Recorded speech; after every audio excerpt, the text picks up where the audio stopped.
అస్మద్గురుభ్యో నమః. శ్రీ విష్ణు సహస్రనామంలోని 16వ శ్లోకం. ఓం బ్రాజిష్ణుర్భోజనం భోక్తా సహిష్ణుర్జగదాదిజః అనఘో విజయో జేత విశ్వయోనిః పునర్వసుః. ఓం బ్రాజిష్ణుర్భోజనం భోక్తా సహిష్ణుర్జగదాదిజః అనఘో విజయో జేత విశ్వయోనిః పునర్వసుః. లోకానికి వెలుగును ప్రసాదించే లోకేశుడు వెలుగులోనే నివసిస్తాడు. అతడే వెలుగు, అతనిదే వెలుగు, అతడే భుజించే భోక్త, భోక్త భుజించే భోజనం కూడా అతడే. ఆనందాన్ని అందించే అందం, అందువల్ల లభించే ఆనందం రెండూ అతడే.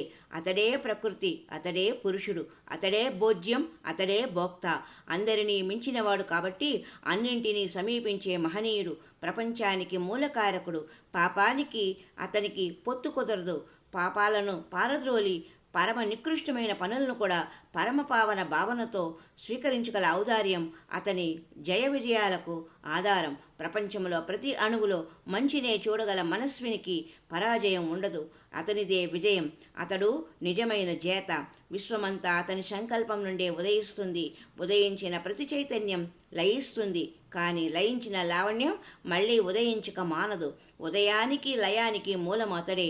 మాటిమాటికి ఉదయింపజేసి చివరకు తనలో లయింపజేసుకునే పునర్వసు తత్వం పరమాత్మలో ఉన్నది. ఓం ఉపేంద్రో వామనః ప్రాంశుః అమోఘః శుచిరూర్జితః అతీంద్రః సంగ్రహः సర్గో ధృతాత్మా నియమో యమః. ఓం ఉపేంద్రో వామనః ప్రాంశుః అమోఘః శుచిరూర్జితః అతీంద్రః సంగ్రహः సర్గో ధృతాత్మా నియమో యమః.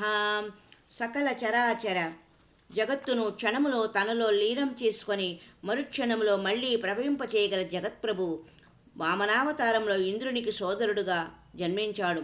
ఇందులో అతనికి పోయిన ఘనత ఏమీ లేదు. ఇంద్రునికి వచ్చిన గౌరవము లేదు. పరిస్థితిని బట్టి సరిపెట్టుకోగల వినయశీలి కాబట్టే పొట్టి తమ్ముడుగా పుట్టి బలిని పాతాళంలోకి సాగనంపాడు. పొట్టి వాళ్లలో పొట్టి, శూలకాయుల్లో మహాకాయుడు. అణుకువగా ఉన్న, అతిశయించి ఉన్న అతనిలోని ప్రాశస్త్యంలో మార్పు లేదు. ఎప్పటికీ అతని కీర్తి అమోఘమే.